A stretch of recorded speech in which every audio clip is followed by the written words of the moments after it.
صدر ٹرمپ نے غزہ امن معاہدے کے جو نکات پیش کیے وہ پاکستان کے نہیں ہمارے ڈرافٹ میں تبدیلیاں کی گئیں۔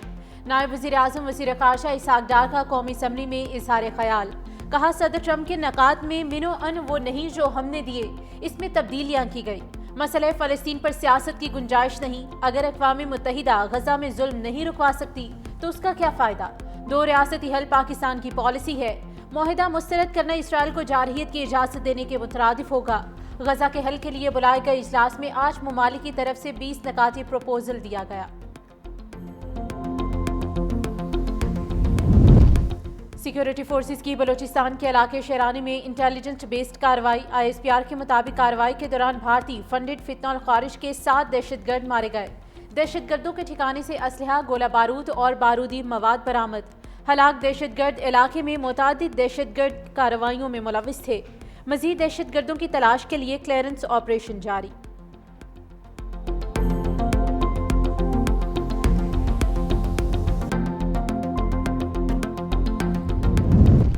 صدر مملکت آصف علی زرداری اور وزیر داخلہ محسن نقوی کی بلوچستان کے ضلع شیرانی میں دہشت گردوں کے خلاف کامیاب کارروائی پر سیکیورٹی فورسز کو مبارکباد۔ صدر مملکت نے کہا کہ بھارتی حمایت یافتہ فتنہ الخارج کے خاتمے میں فورسز کی جرأت اور پیشہ ورانہ مہارت قابل تحسین ہے۔ وزیر داخلہ محسن نقوی نے کہا کہ ملک دشمن عناصر کے خلاف بہادری سے لڑنے والے جوان قوم کا فخر ہیں۔ دہشت گردی کے مکمل خاتمے تک یہ جنگ جاری رہے گی۔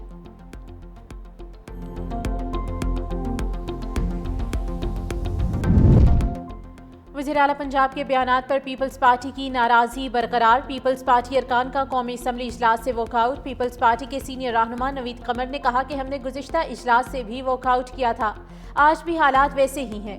PTI رہنما اسد کیسر نے کہا کہ حکومت ٹرمپ امن معاہدے پر ایوان کو اعتماد میں لے۔ اسلام آباد پریس کلب پر پولیس کے دھاوے کے خلاف صحافیوں کا بھی واک آؤٹ۔ دوسری جانب حکومت سینٹ میں کورم پورا کرنے میں ناکام۔ اجلاس کے آغاز میں ہی سینیٹر عمر فاروق نے کورم کی نشاندہی کر دی۔ کارروائی پیر کی شام 4 بجے تک ملتوی۔ پیپلز پارٹی اور حکومت میں دوریاں برقرار۔ پیپلز پارٹی کا پارلیمنٹ میں حکومت سے تعاون نہ کرنے کا فیصلہ۔ ذرائع کے مطابق اتحادی جماعت پارلیمان کی کارروائی میں حکومت کا ساتھ نہیں دے گی۔ تحفظات دور نہ ہونے تک سینٹ اور قومی اسمبلی میں قانون سازی کی حمایت نہیں کی جائے گی۔ قیادت کی ہدایات ملنے تک حکومت سے کسی قسم کا تعاون نہیں کیا جائے گا۔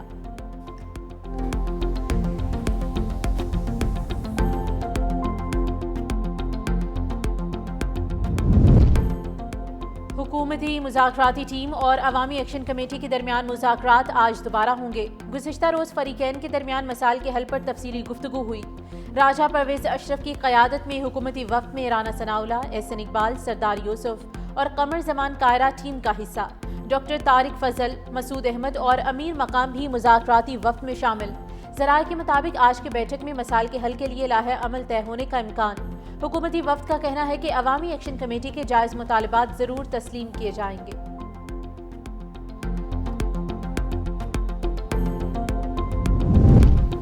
شرپسندوں کا آزاد کشمیر کے امن سے کھلواڑ۔ مذاکرات کے باوجود مظاہرین کا سڑکوں پر مارچ، رکاوٹیں کھڑی کر دیں، ٹریفک کا نظام درہم برہم۔ بلوائیوں کے پولیس افسران کے گھروں پر حملے، گاڑیاں اور سرکاری املاک نذر آتش۔ ہنگاموں میں اب تک ASI سمیت 3 اہلکار شہید، جبکہ 100 سے زائد اہلکار زخمی ہو چکے۔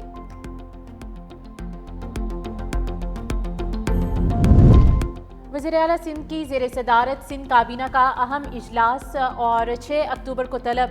کابینہ اجلاس میں 34 نکاتی ایجنڈے پر غور ہوگا۔ اہم نکات میں تھرکول انرجی بورڈ ترمیمی بل، گندم ریلیز پالیسی اور کچے کے علاقے میں ڈاکوں کے خلاف پالیسی شامل۔ اجلاس میں سندھ IT کمپنی اور انویسٹمنٹ بورڈ کی اثر نو تشکیل، LBOD ملازمین کی ریگولرائزیشن اور ڈیتھ سرٹیفکیٹ فیس معافی پر بھی غور ہوگا۔ شاہراہ بھٹو ایکسپریس وے منصوبے کے لیے فنڈز کی منظوری بھی ایجنڈے کا حصہ۔ اور گجرانوالہ ساہیوال مریدکے میں مبینہ پولیس مقابلے، 4 ڈاکو مارے گئے۔ گجرانوالہ کے علاقے فیروزوالا میں CCT سے مقابلے میں موٹر سائیکل چوری میں ملوث 2 ملزم مارے گئے۔ مارے جانے والے ملزمان میں ندیم اور وجیہ الحسن شامل۔ ساہیوال میں 100 سے زائد وارداتوں میں ملوث ڈاکو انجام کو پہنچے۔ مریدکے میں CCT کے ساتھ مبینہ مقابلے میں احمد نامی ڈاکو ہلاک ہوا۔